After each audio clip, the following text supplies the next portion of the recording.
और भाई घर क्या कर रहा है? कुछ नहीं यार, बस बैठा हुआ था। आज चल आना का बुद्धू बनाते हैं। चल ठीक है, चल चलता आज बे। रुको जरा, सबर करो। अच्छा मेरा बेवकूफ बनाएंगे। चल बता अब क्या करना है। मैं ना ऐसा कहूँगा आना से कि अब मैं तेरे भाई को मुर्गा बनाऊंगा, फिर उसके फिर मार के भग जाएंगे, मजे आएंगे। ठीक है, अब बुलाते हैं। चल हाँ ऊपर आ जल्दी। आई चला।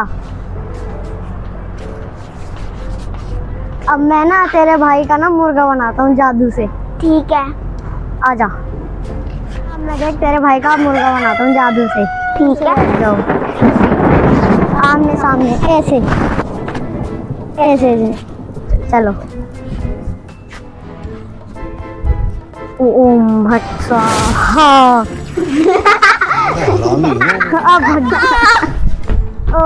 आए बड़े मेरे बेवकूफ बनाने वाले।